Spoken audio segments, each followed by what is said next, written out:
Hello, welcome to our consulting proposal about Office Space. Office Space is a comedy that revolves around Peter Gibbons, who hates his job at a software company called Initech.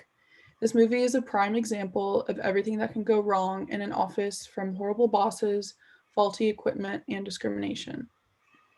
Okay, so first I'll be identifying various stressors in the organization, and then I'll follow up with a proposal about how to alleviate some of those stressors. So the first source of stress for the employees at Initech is work overload. So this means they're expected to perform activities and work that take up more time and energy than they have to give to the company. So the prime example of this is when asked why Peter doesn't care about working harder to help the company to the consulting efficiency consultants, which we'll get into. Peter responds with, "It's a problem with motivation, all right?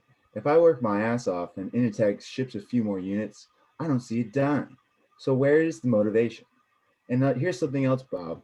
I have 8 different bosses right now. 8 bosses. So that means when I make a mistake, I have 8 different people coming to tell me about it. That's my only real motivation. It's not to be hassled. That and the fear of losing my job. But you know what, Bob? That only makes someone work just hard enough not to get fired. This we can see this is very bad for the company, as not only does Peter Gibbons not have any real motivation to work more than he has to, but he also has 8 bosses performing the same job, telling him only when he messes up. This is really frustrating and over time leads up to unnecessary stress, especially since Peter is already undergoing severe depression, which is worsened by his lack of motivation for his job. Now, moving on to the efficiency consultants, one employee described this as having to interview for your own job. This employee was so stressed out about it that he went home and tried to commit suicide. If that doesn't tell you that is stressed out, I don't know what does. Another source of stress that comes from the office. Oh, first we have there's not a lot of breaks or vacations, and there's no financial incentive to work harder. So another source of stress comes from the office interaction with employees. In one scene, we can see Bill Lumberg, the office manager, take Milton Wadham's personal red stapler, and he does not give it back. Another facet of this type of stress is the lack of two-sided communication with the office managers. Whenever Bill communicates with Peter or Milton, he has shown not to listen at all to what they're saying, which over time is extremely frustrating and stressful. Not only are the managers bad, but the employees will also comment to your face about you, making microaggressions such as when Peter is told multiple times that he looks like he has the case of the Mondays. These microaggressions add up over time and contribute to a large amount of stress. Now, moving on to another facet called organizational constraints. There are many problems with the building itself and the actual office space.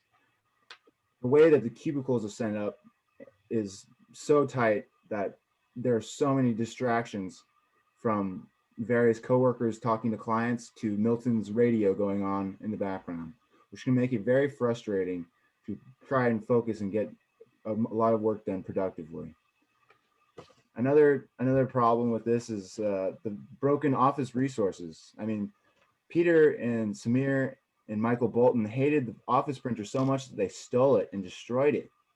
Not only that, but as soon as you enter the building, a door handle shocks you.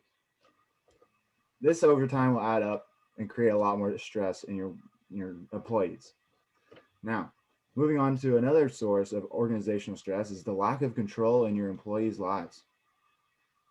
One of the worst cases I saw at Initech was being asked to come into the office on the weekend for multiple weeks in a row, not just for Saturday, but also for Sunday too. This type of activity causes a lot of resentment for people about their job who are hoping to relax on the weekend, as well as infringing on people's religious rights by forcing work on Sunday. Not only are the employees suffering at another lack of control is constantly being asked to move cubicles and office equipment many times over. Milton has changed his office space many times, and on birthday celebrations, he has missed getting cake 2 times. Very not okay. Now, besides this, They also have their lives outside of work. They have many external stressors, such as traffic and commuting problems, as well as individual mental health problems, as seen through Peter Gibbons' severe depression. Now, moving on to suggestions. One thing that I think would improve and alleviate stress in your organization is telecommuting.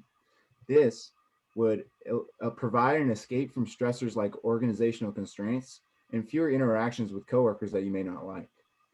Also, it eliminates time spent in traffic and gives more time to rest and prepare for work beforehand. Now, another suggestion that I have is now since Initech has burned down to the ground, this is a perfect opportunity to redesign the layout of the office, as well as provide new opportunities for break rooms, exercise rooms, which have shown to improve mental health and well-being in employees. Another suggestion is to sponsor mental health and well-being programs for your employees. Activities like meditations, yoga, exercise, and nutrition have all huge impacts on your employees' stress level. Finally, one last suggestion, invest into your employees' lives. Once office managers start to see the problems their employees are facing at work and start to care, then these issues can start to be resolved, which will make the organization a whole lot stronger.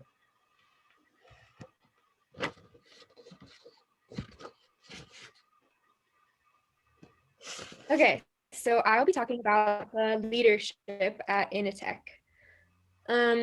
Leaders have the capacity to motivate and influence a great number of people. And a good leader enables the members of the organization to work together effectively, to pursue common goals and overall achieve success for the company. The leaders at Initech have pretty poor communication. This is clearly seen with the boss, Bill Lumbergh, between the department managers and the employees. An example of this is seen early on in the movie where the protagonist, Peter Gibbons, arrives to work and he's approached by the boss, asking him if he got the memo about putting cover sheets on the TPS reports.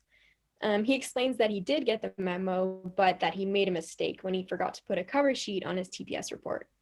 Bill Lumbergh didn't really listen to him, that he got the memo, and he again reminds him that they sent out a memo.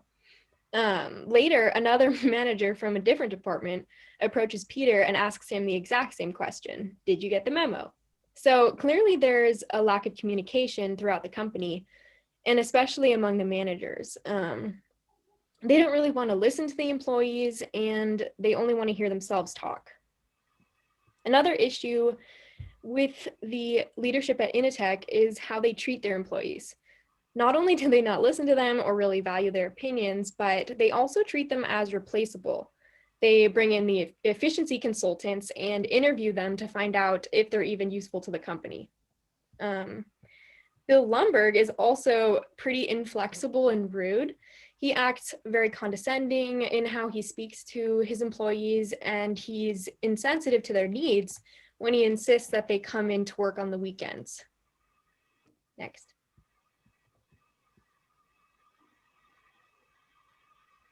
Next slide.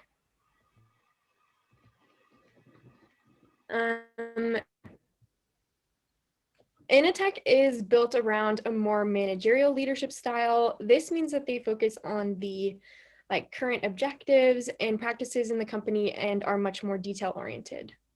Rather than looking at the big picture, they focus on the day-to-day tasks and deadlines. Oh, yeah.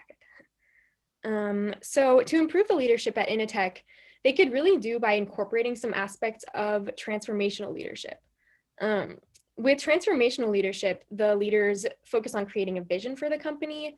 They think more big picture and abstract, and having this vision is really helpful to inspire the employees by their work and help them be committed to the company and the vision as a whole. Next slide.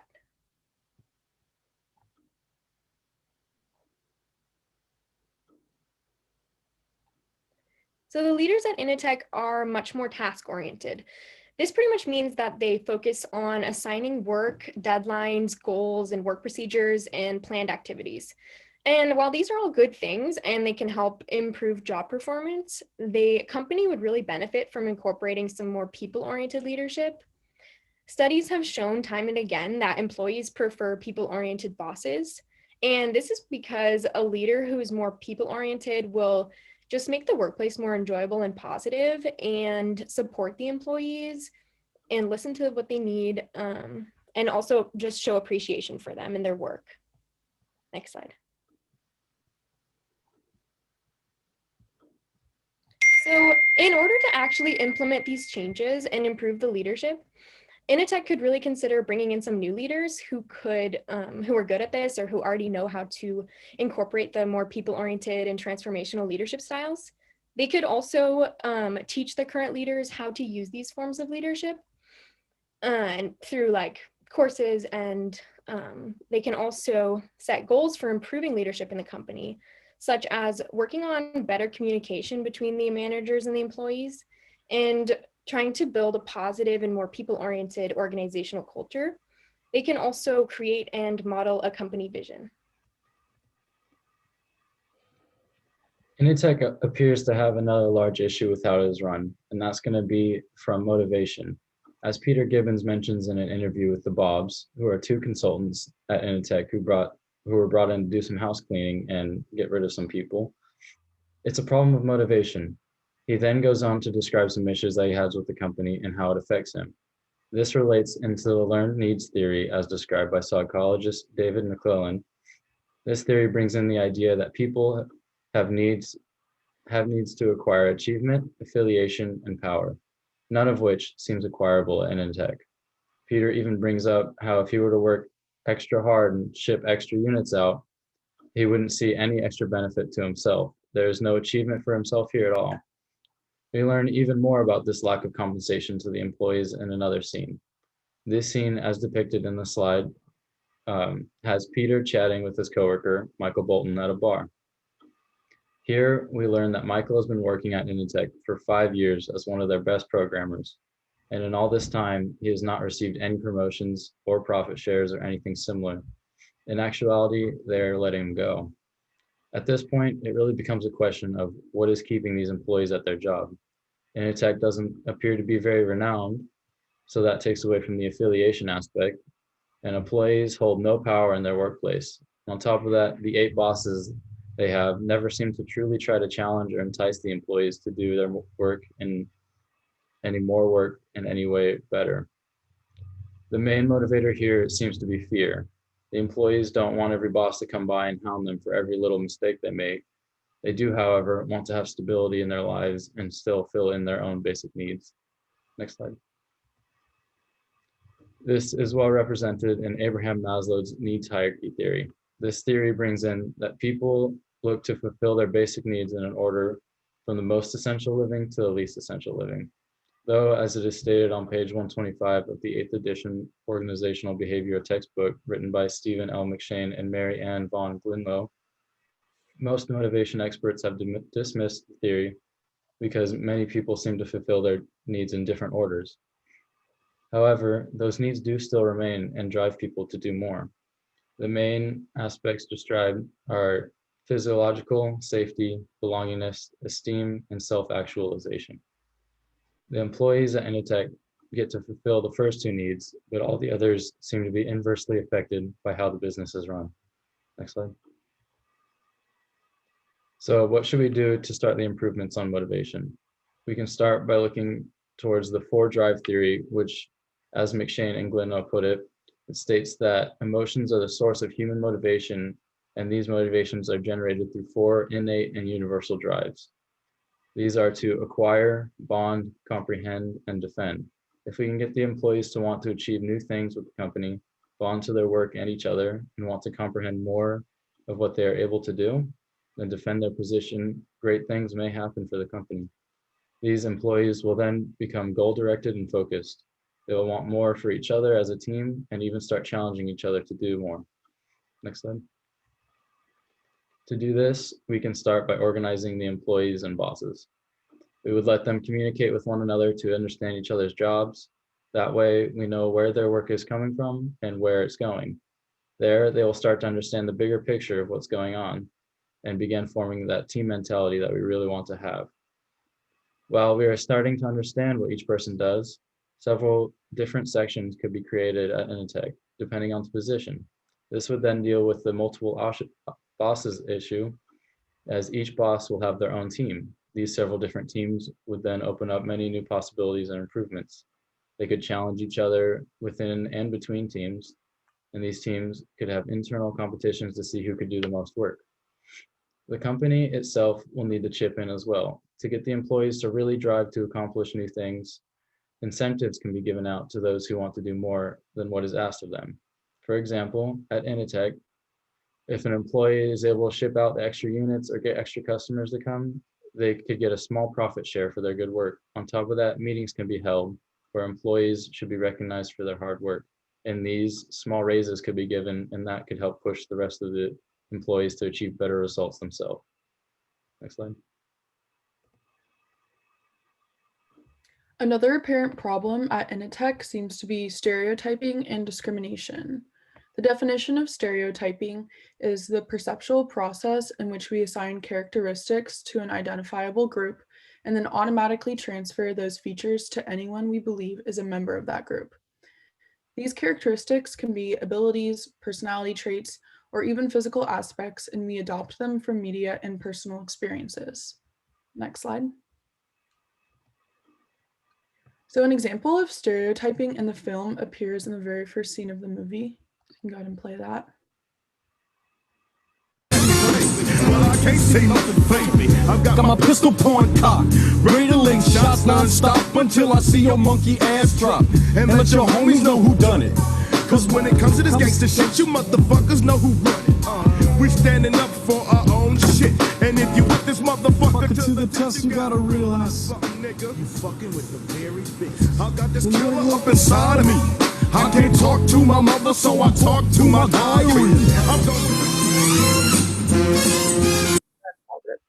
All right, so that character name is Michael, and he was stereotyping this Black man who was just on the road trying to sell flowers. And Michael proceeds to lock his door and turn down his music. The stereotype of Black men being dangerous caused Michael to react this way, and there can be consequences when Michael brings these attitudes into the office. Okay, next slide. So microaggressions can be a form of stereotyping. Microaggressions are comments or actions towards an individual in a marginalized group, and they subtly express a prejudice. Some examples include saying things like, "Where are you from?" or "You speak good English," and they tend to be unconscious and unintentional. An instance in the movie where we see a microaggression is when one of the employees tries to repeatedly pronounce Samir's last name and then gives up trying. You can go to the next slide. This is taken a step further when later in the movie, we witness the consultant struggle with the pronunciation of his name again and turn it into a joke, which is in this video.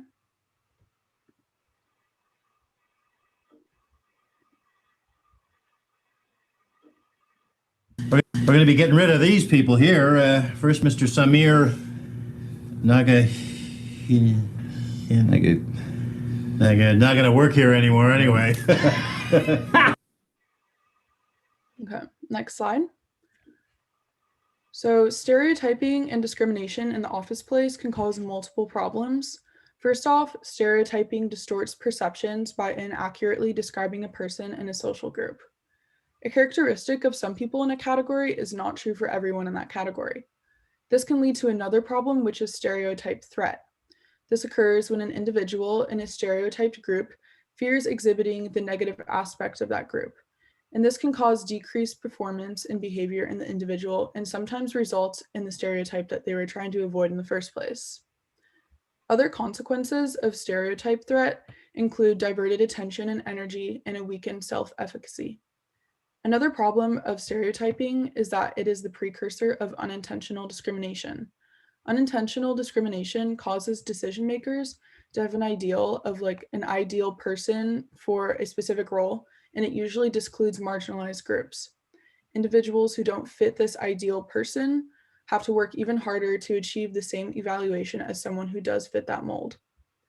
Research has shown that unintentional discrimination affects salaries and employment opportunities. Sometimes discrimination can be intentional, where people deliberately have negative attitudes towards individuals in a stereotyped group. Next slide.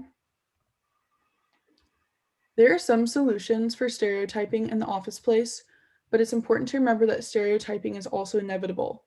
This is because stereotyping is a form of categorical thinking that involves unconscious and automatic processes in the brain. To decrease stereotyping to a certain extent at Initech, specialized training programs can be put in place. Diversity awareness training can make employees more aware of the prejudices and systemic discrimination taking place in their office and in the world. Having the awareness of perceptual biases can decrease the extent of these biases because people will be more cautious of their actions and thoughts. It is important to remember that awareness and other trainings do not have a large effect due to two things. First, addressing stereotypes may actually have the opposite effect and reinforce the stereotype. And secondly, some people's beliefs and biases are so deeply held that even training cannot get through to them. A more beneficial way of minimizing biases is to improve self-awareness in order to make people be less judgmental of others and more open-minded. Ways to make Initech more self-aware as a whole is to have the staff complete a formal test, such as the implicit association test. This test assesses any implicit biases we hold towards other individuals, and after viewing your results, people tend to be more cautious and more aware of their stereotypes. Next slide. The biggest advice for Initech would be for the staff to develop a global mindset, which is the ability to perceive, know about, and process information about other cultures. A global mindset can offer numerous benefits to the company and employees, including a better relationship with coworkers across different cultures, the ability to form better networks, have more efficient resource exchanges across borders, and have more developed sensitivity. Implementing a global mindset into the office can be done by improving individual workers' perceptions through practices of self-awareness and mindfulness.